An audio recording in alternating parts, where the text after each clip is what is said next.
We got another one today. I would say this was fresh from the auction. It, Same shop. They they they're just bringing stuff, which is fine. But it's the same shop. They get the cars from the auction, and here it is. It needs to get fixed. So we're dealing with a misfire. That's the complaint from the owner. And from basic observation, it's a 2011 Cube. I don't even know what size motor's in here. It's 1.8 liter engine. That's what it is, 1.8. I rarely get to work on Nissans like that, but here it is today. I'm excited.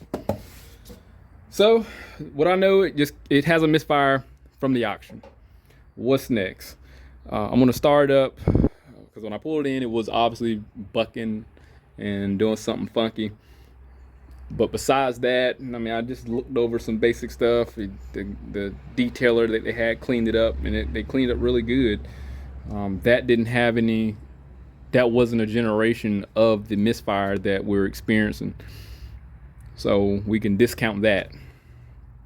And once I pull this cover off, I'm pretty sure I'm going to wind up seeing some leaves on the side here. I could see that it's been sitting probably under a tree. So who knows? I'm just like, let me cut the camera on, see what we're dealing with, because it just never fails that something from the auction usually isn't going to be what you think it is. And it's going to be something totally different. But I might be wrong. This may be just a cut and dry issue, but there's a reason it's there, and it's never the reason of something conventional. So if I pull this off and I see a flipping coil replacing a spark plug, you know what that means. It's some broke shit up in here. So let me start up so you can hear it. Before I start doing anything, I'm going to start pulling codes. And that is going to be the start of this assessment. So let me start up and at the same time get that computer set up.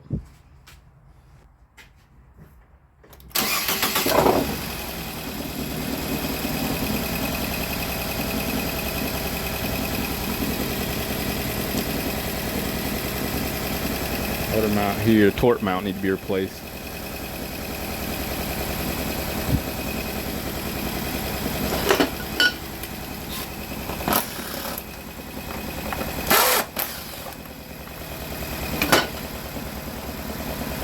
Dun dun dun. Oh shit. I didn't even know it had that like that. So I didn't know. Well. So the intake got to come off to replace the coils. This is just like, I don't work on Nissan, so I thought it was gonna be like bam right in front of my face. So we might just be dealing with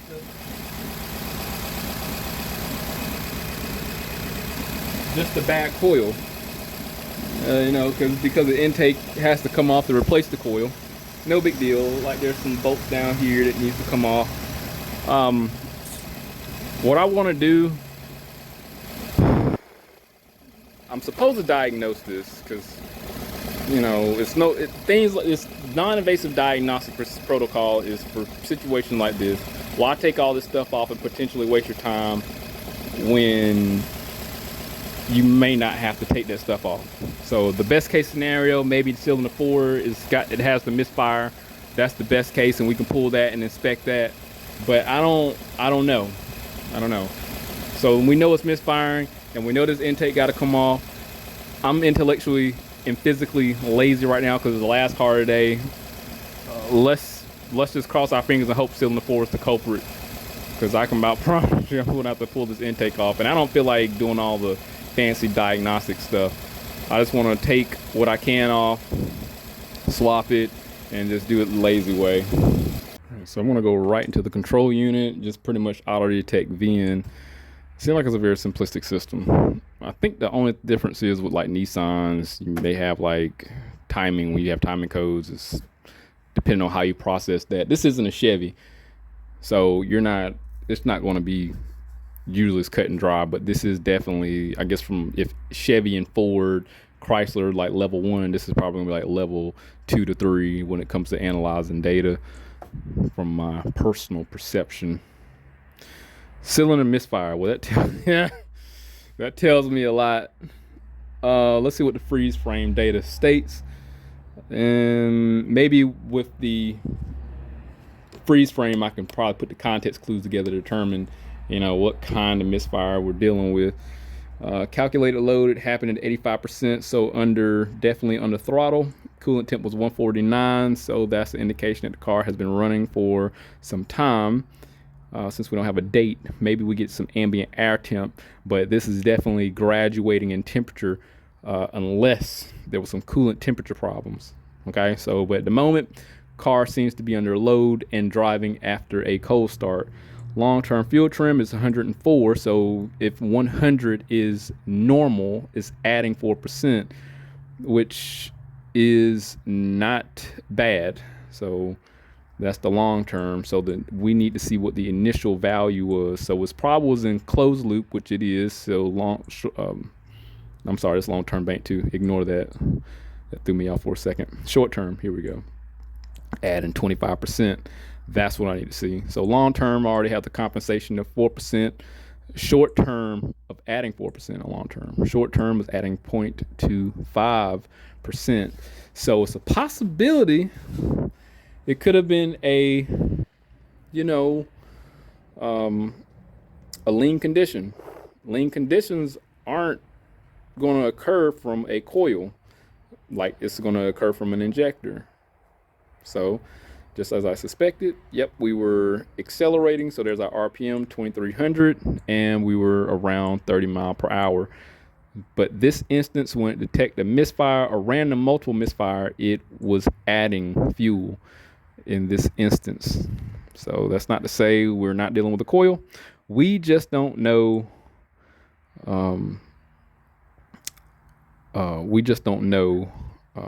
What kind of misfire we're dealing with. If this is coil or fuel related. So, and then the cylinder. So it's not telling me.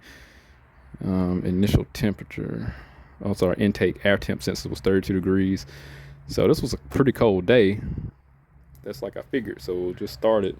Just putting the context clues together. That's what happened when this code surfaced. So what concerns me more than anything is that it's adding 25% during a random multiple misfire. So it's a possibility the vehicle saw a misfire, deactivated the fuel system, and this is the screenshot we got, being that we don't have a specific cylinder misfire. So I'm gonna take that as a grain of salt. Look at what our options are with live data and misfire. So this would give me more specific detail to which cylinder we're going to. This is where the bidirectional tool comes into play. Let's just put it in here. Some tools you can't type the specific PID in, and I do not have misfire data here. We're going to explore our options.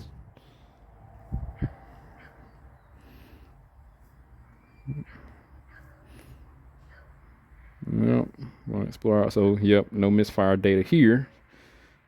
Okay, all right, no big deal. Let's go and see what our active tests are. Well, we got timing. There we go. Power balance test. And I don't need those. Engine needs to be running. Vehicle needs to be 0. All right, let's get into the car and do this particular test here. That should tell me. So the coolant temperature needs to be around 80 to 100. So hopefully we're within that range. Let's go back. That's okay. Let's see if we can just deactivate the cylinders on cylinder 1. Oh no. Okay. Let's just, so it's not number 1 because it changed idle. Let's go to number 2. Nope. It stalled. So let's go to number 3. So we might be dealing with cylinder 4. Yep. Nope. It's not 4. It's 3 that's misfiring because it did not change idle. Shoot. It did not change idle. So let's go to 4 just in case, because sometimes what can happen, head gaskets can blow and then it'll share issues. Yep. All right. So cylinder 3 is where we need to go. This is where the bidirectional tools shine because I didn't even have to use a scope. We know we're dealing with cylinder 3 misfire. Now the scope would tell me if it's a coil or not. Being that I'm actually lazy today, I'm going to go off the judgment of this and say that this has deactivated the coil, and it didn't do anything. But one thing, oh shoot, one thing we can do, maybe if it didn't deactivate the fuel injector, maybe we can look up the fuel system and see if it's rich or not. So I'm gonna cut the light off, because a lot of times what can happen, especially with these new vehicles, it'll deactivate the fuel system. You know, screw up your readings if you're trying to use the context clues from the PID data. So let's go to short term. I'm just gonna put term. No, it's not gonna come up. Let me just find the PID. So what I'm gonna do is go to short term, long term, or short term, and like maybe I can go to the lambda value, and then we can just look at heater O2 monitor, bank 1. Let's take that one just in case. And then we'll go to AF. I need a stoichiometric value because I don't know what their lambda value is for this particular vehicle. So I'm gonna ignore the AF sensor bank 1. Mass airflow accelerator, mass airflow. That's irrelevant because it's not a global problem. Okay, short, no, it's heater percentage. I don't need that. I can take downstream O2 because that should go, those are easy to read. It can go rich. All right, I'm gonna take this information. Let's just isolate this. This should go rich if we have just a bad coil. That's what I'm gonna look for. So technically it should go low as lean, high as rich. It should go to 9, closer to the upper realm of voltage once it heats up.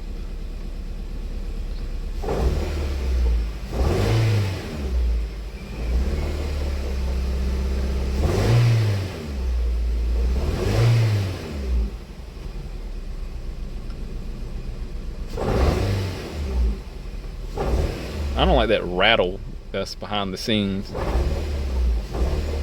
Like that sounds like catalytic converter material.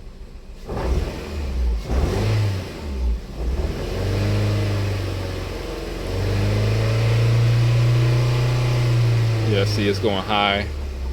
Low is lean, high is rich.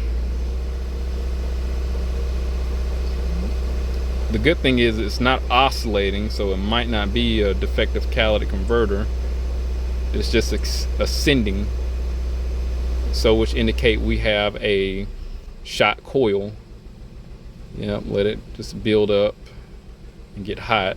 So right now we're just reading the unburned fuel because there's low oxygen content. Okay, and let me go back out here. Theoretically, I don't know why I'm still saying lean. I'm just gonna trust this and ignore the other part. We should look at our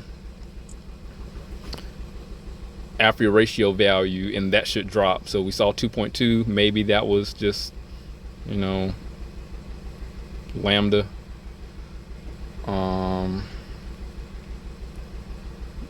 Let's go to AF. It's taken away. After ratio adjustment, bank 1 is taken away. After ratio. Yeah, low is rich.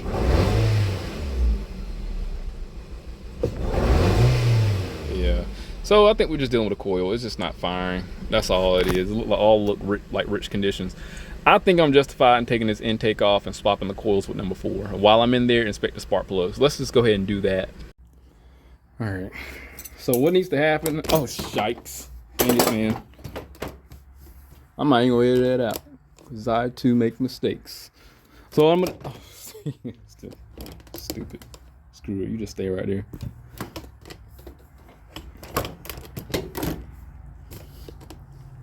So what needs to happen? I didn't look up any directions. I'm just going off the cuff here. There's a screw back here. There's another screw on the side to hold the intake, and then there's some screws down at the bottom. Take those off, and I should just be able to lift up and just get some space to work around. So I'm gonna pull this air duct off. Okay. So what it looks like, I'm gonna have to pull the air duct off, the intake hose. There's some bolts down there in the front of the intake I need to come off, and then there's a nut, a bolt over there in the corner, and then one over here by the throttle body. I should be able to pull that off, and some basic stuff like this breather, and then I'll be able to lift the intake up and get some access to that area. So let's make that happen.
PCV valve.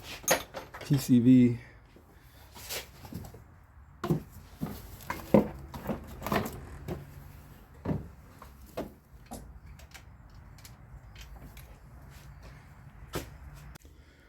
All right, 1, 2, 3, or 4. Number 1 is always going to be close to the timing chain. Don't ever forget it, whether it's V8 or 4-cylinder or 3-cylinder. Let's pull this out, because right now it's just like any other Nissan. Pull the coils out. Let me clean my area first, and then we'll get them out. I had a customer come by, and we sat there and talked. Well, I talk. You know how I do, man. I sit there and run off at the mouth. Some of my customers are more enjoyable than others. So we got this is a 10 millimeter. This is our problem child. I put a dot on it. I think this is going to be a 14, but I got a 5/8. Yeah, it's going to be a 14. Should have went with my instinct. Let's just inspect the spark plug, see what it looks like.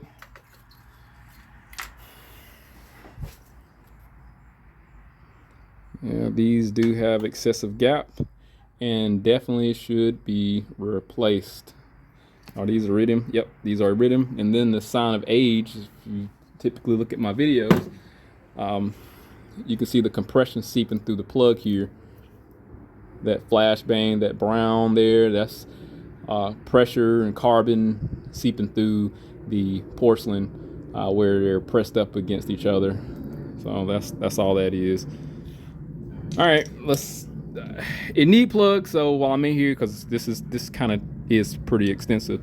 Now I will say this is not going to be the result of a bad spark plug, and I'm gonna explain why. So as I say that, I proved myself wrong, man. I was about to lie to y'all. Look at it. Who saw that before? There, yeah, it is a spark plug. I'm stupid. Let's see if it jumped through the coil. Hold on. If that's there, yep, then that's, yeah, okay. So, I mean, it's not the coil. I can put a boot set on here and new plugs and call it a day.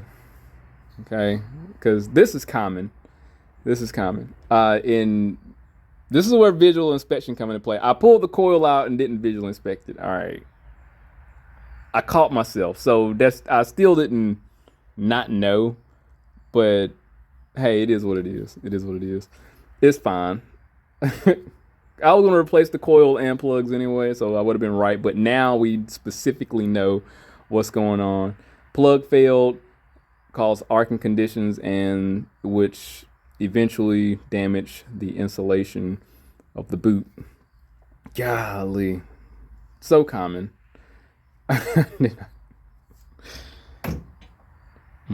Okay.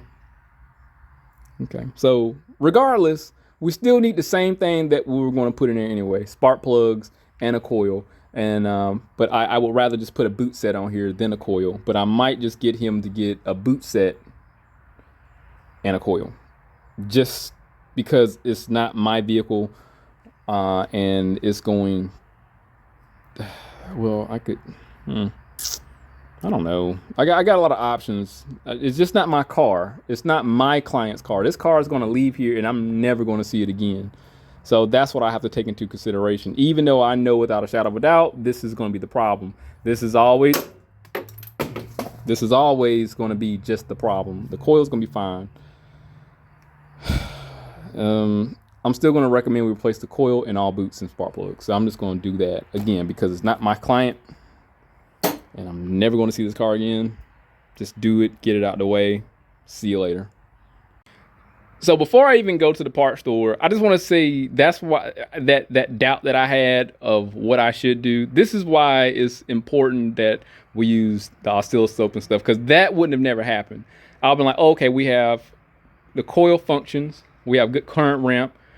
We would just have likely seen a secondary problem on number 3. And this would have alleviated me being like doubtful. That's why I should have put the scope to it originally to determine which cylinder was misfiring and how well it was performing, which would have led me to this visual inspection here to cylinder 3. So yeah. So I'm talk to the shop. I'm going to go to O'Reilly's. We're going to get I just feel better just getting a coil set, not a coil set, the boot set, and then spark plugs, and that's it. So we're just going to get that and call it a day, and that should fix our problem. So I'm not going to replace the coil, just do what we got to do, and we'll be fine.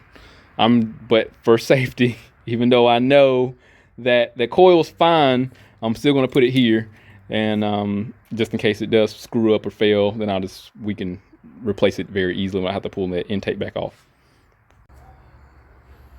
Just got back from the parts store.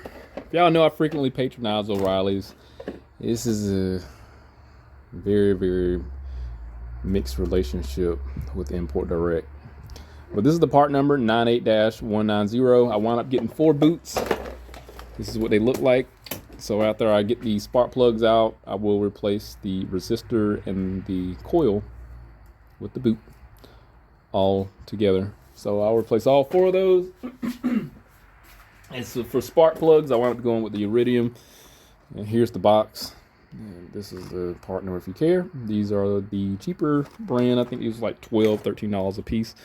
So the box was like $12, $24, about $50 or something like that. I remember when spark plugs used to be cheap. But then that's when spark plugs used copper and not this fancy material Iridium, which I have no problem with. Then some plastic.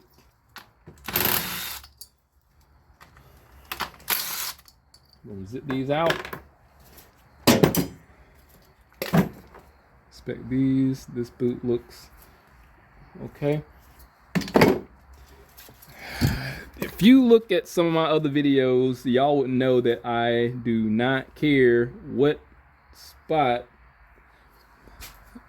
the coils go back into, because the vehicle does not know the orientation of these coils. I see some RTV sealant here.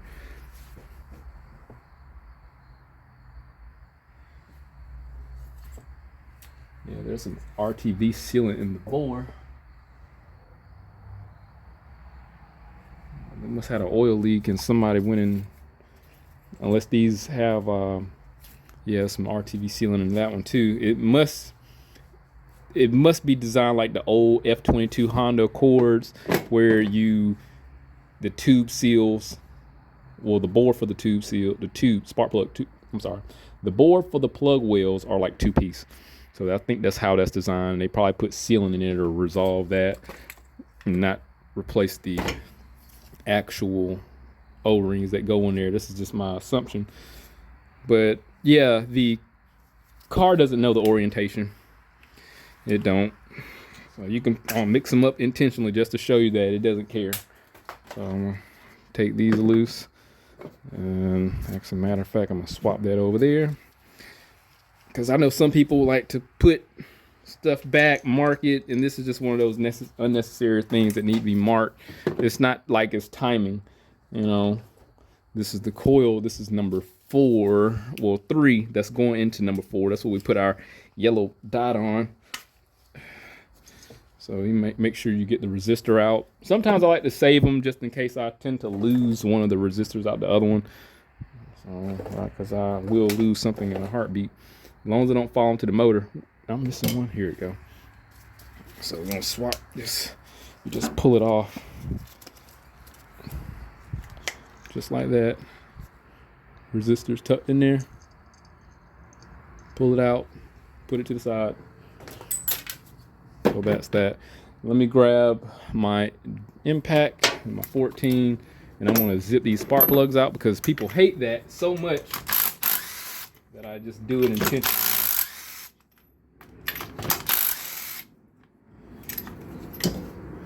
I don't know why people dislike that, but I think it's because they don't know.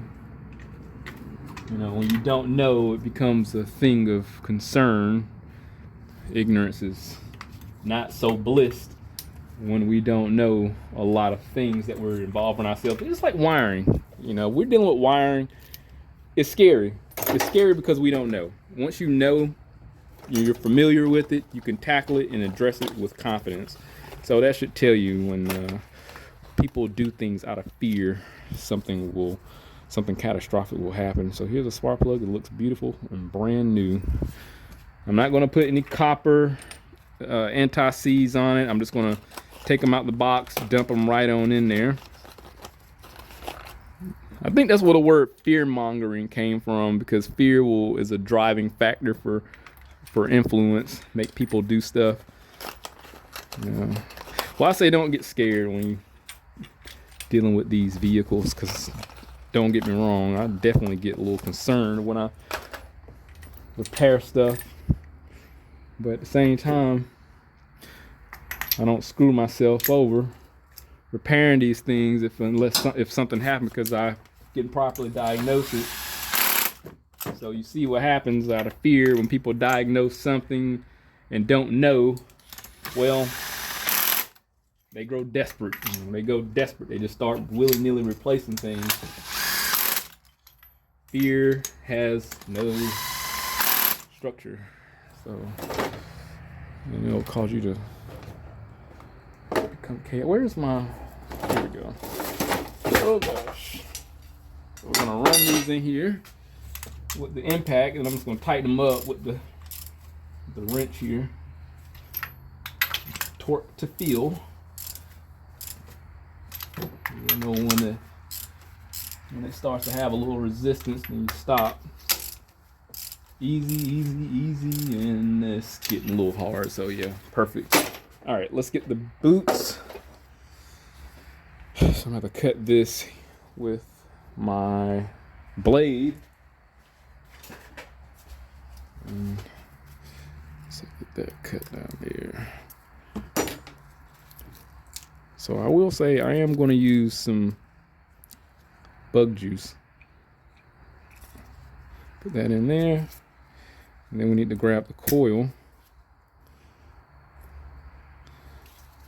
We're going to take, I'm using that one for the end. So we're going to take this one, put the resistor in there, and pop it in, and that's it. I will be using dielectric grease just for the next guy. You're welcome, sir. I'm gonna pop that in there. repeat the process. I got those coil boots and plugs replaced. This is the bad one. This is going to stay on the cylinder 4 just in case something go wrong. Now I have access to it or better chances of getting it out without having to take this intake off. So this intake's going to go back on here. Put all the bolts back in reverse order. We'll start it up and see how it responds. This misfire should be fixed, being that I delayed discovery for the boot, but again, it was getting replaced anyway. So I would have, unbeknownst to myself, due to my lack of observational skills, been correct. But being that we saw the specific issue, I'm right 100%. So, well, 95%. The scope would have just gave me like 100% confirmation that this coil's right. Give me a minute.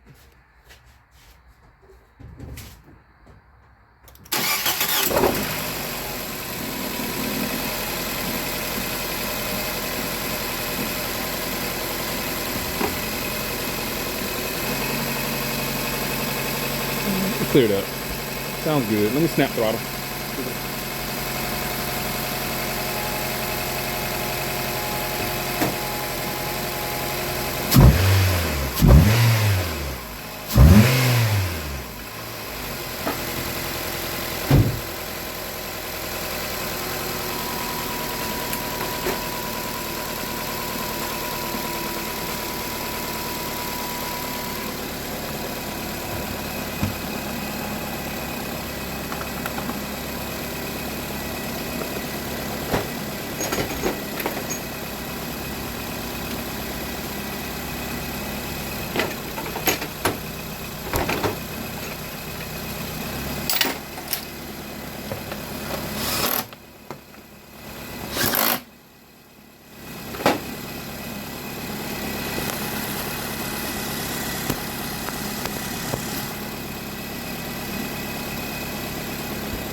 Go into the control unit and clear these codes out. Well, the P0300, the random multiple misfire. Why is it doing that? It's surging like that. What's up with that?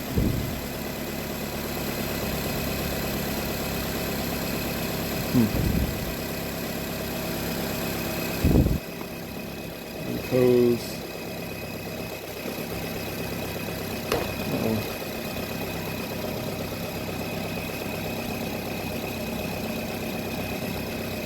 P0300, cylinder 3.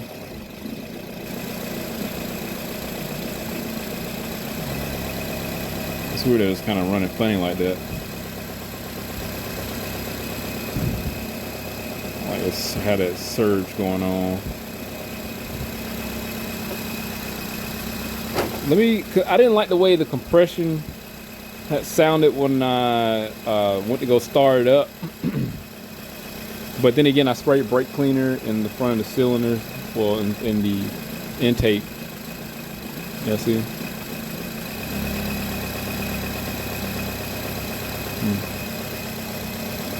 I don't know if I'm suspecting the coil's trying to fail or not.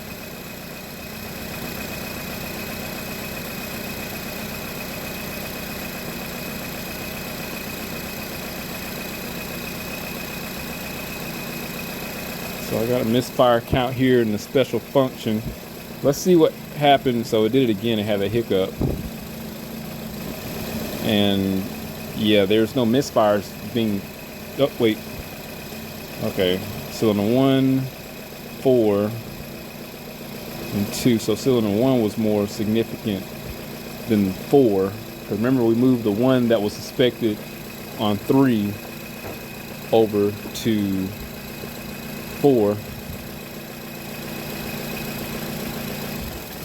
Yeah, there you go. Did it again. Let's see if it populated. No, it still stayed at 5. I wonder if it needs like an idle relearn or something. Let's see if it'll hiccup again. Because the possibility, because it had a misfire, yep, there we go again. It's a possibility because it had a misfire, it didn't go through any other testing procedure. So it stayed on, so it's still at 5201. So still in 3, the main one that was misfiring was at 0. Let me see if it saved the, no, it don't retain them. Like it doesn't have a history. It's like it has a glitch and misfire. Then, and I guess because, there it go again. I just don't think it, I don't feel like a coil or anything. So it probably just had like some sort of internalized misfire counter. One seems to be more significant than all the other ones. Cylinder 4 still had one, but one seems to be holding on to misfire. So it has like an internal misfire counter. Obviously it continues to populate, and when we experience that surge like that, let's see what it populates to now.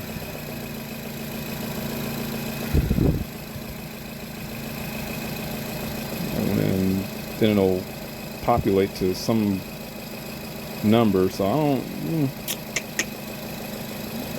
I might have to check the idle and see if it needs to, like I said, an idle relearn. But that's interesting. It has a rhythm though. Yep. So there you go. That was.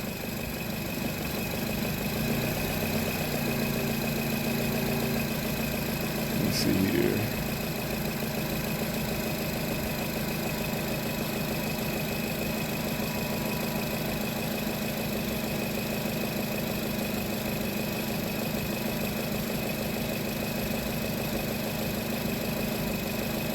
I'm gonna wait for, yeah, let me allow it to warm up. Let me see what I can do.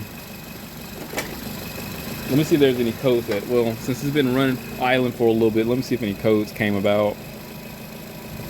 Nope, no codes.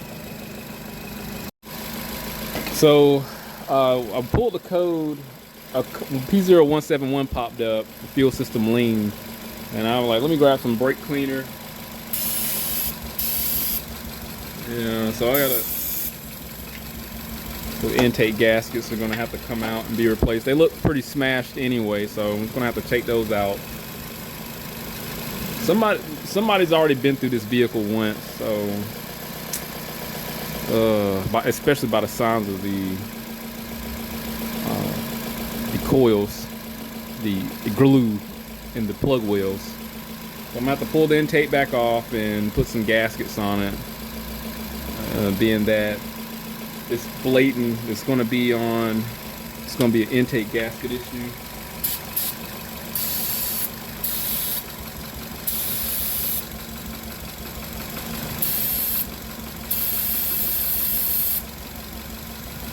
But I don't know if the injector O-rings, see how rapid that is with the injector O-rings. The injector O-rings at the top, but the thing is, when you use brake cleaner, the fumes are what's getting sucked in.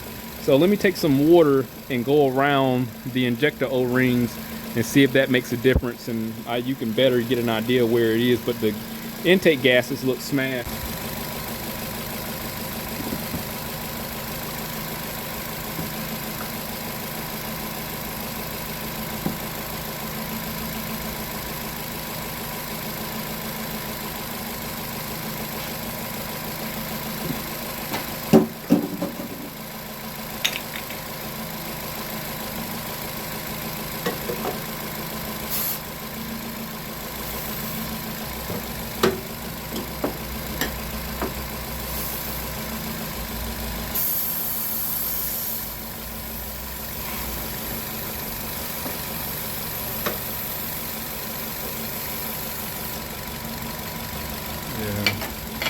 Sprayed on the bottom, so, and the fumes are only going to go up. The injectors are pretty far up, so I'm going to pull it off, change the intake manifold gaskets.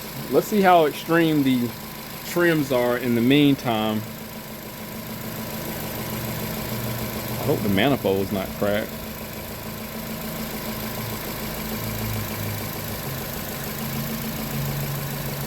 Remember before, when we looked at the data, it was adding 25% on the short term.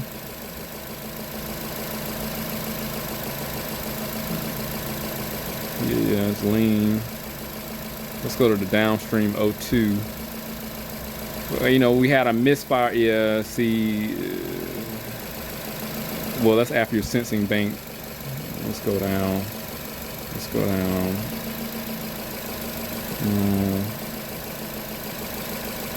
Where's my... Yeah, so it's adding 29% of fuel. Yep, and then the downstream is lean. Let me pull this back off. We're just gonna have to change the intake gaskets. That's all it is, because with the misfire, the coil not sending fire and burning fuel, then it's gonna still add fuel, but it had a blatant misfire. So now we're just gonna need intake gaskets, because not only did it have a misfire, but it had an intake leak.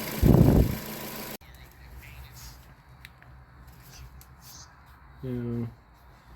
The gasket is like real flat and thin.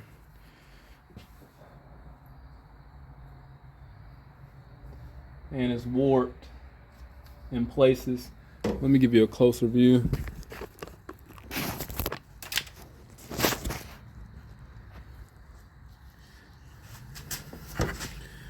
See that?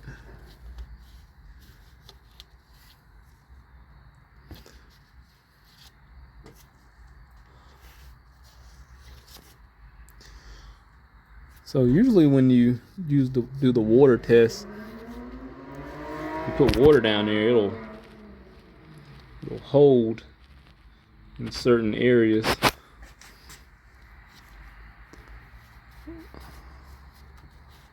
Yeah, I just feel better putting the gasket on there and then rechecking it.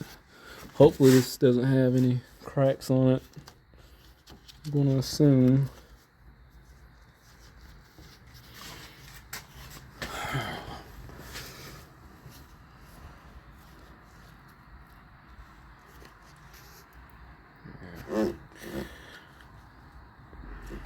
I mean, it's a start. I mean, and again, because of just how bad they look, it's just worth putting new gaskets on here. Place like that. Let's see, where is...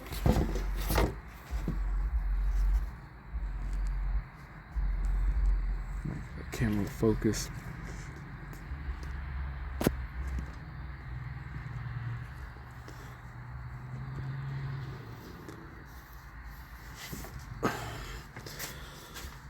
Let me go run and grab a new gasket set. Like, that's where I poured water at.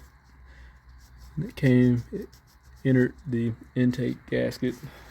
So let's just get it out the way. See how it responds. And the throttle body gasket too. Look how thin that is. There's no protrusion. This is extremely flat too. So I'm gonna replace both of these gaskets. Just got back from the part store. Here is the part number if anybody cares. It's at the top, MS97038.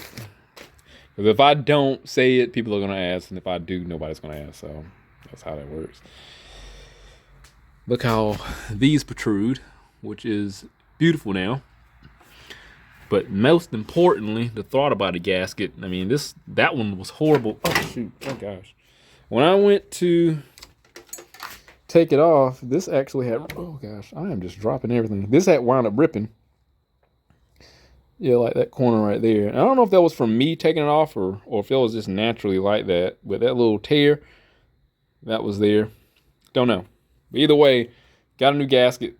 Pop it on there. I did a visual inspection, so hopefully this is not cracked.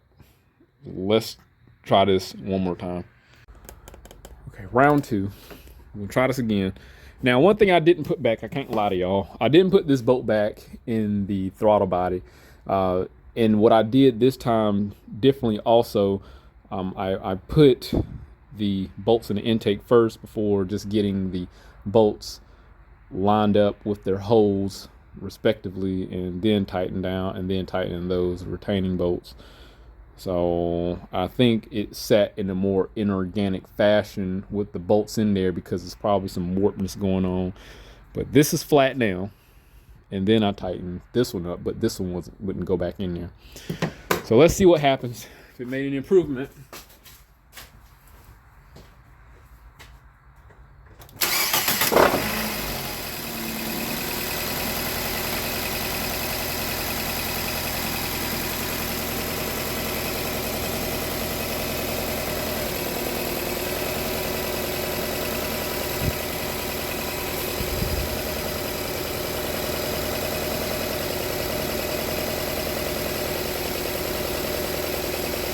So I gotta wait for the downstream to warm up. This is why I go to generic OBD information, because it gives me something like an easier layout when it comes to long-term, short-term fuel trims. I just need this to be around 4 or 5, but it's still lean, but it's getting up there. Low is lean on oxygen sensor, high is rich. So 0.2 is still in the lean region, but nothing extreme.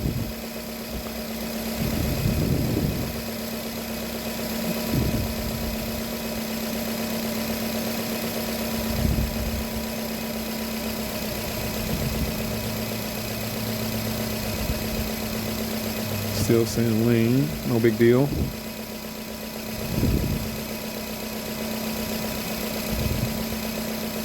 Yeah, let me just go to global OBD.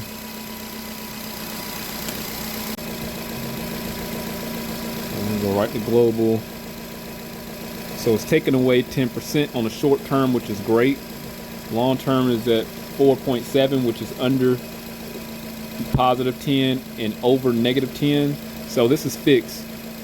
So remember, it was lean before, and I haven't cleared the code to reset the fuel trims because it was adding fuel because of a lean condition. Now it's taken away. So this problem's fixed, and it was because of intake gaskets too.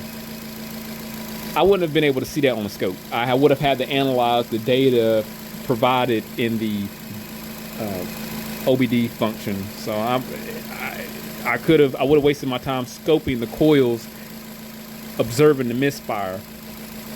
And the reason why I didn't scope anything, because it was inconsistent. It wasn't, let me see if it'll clear anyway. The reason why I didn't do it because it was inconsistent. It was 1, 4, 3, 2, you know, so I didn't bother to scope it. It would have been a waste of time. But that's where we have to go through a process of deduction. Okay. Now, I rarely get valve. I'm gonna be honest. I never get those intake gases to fail, and it's rare. I may get like 1 a year. But knowing the strategy will help when it comes to making these type of assessments. We just got to go through a process of deduction. Like, okay, well, luckily I wound up getting a lean code, but it may have took me a while to get to that point of knowing there was a lean condition without the code being generated. So in this case, the car did tell us what it was unsatisfied with. It was still up to me to determine what was going on. And being that somebody been through it already up top, I took it off. Also, I secondhand happened to see the gaskets didn't look that great. I knew I needed to go back to those gaskets, and but the brake cleaner did point me in that direction. And rarely it ever do that. Normally I use water for vacuum leaks, but brake cleaner did work in this particular case because it was very obvious. Not only were the fuel trims adding 25%, but the brake cleaner caused some inconsistencies with running conditions. Let me shut this car off. Cool. So another one came in, and another one's getting fixed. So if you want to criticize me for leaving this bolt out, I understand. You can talk cash shit to me. I'm fine with that.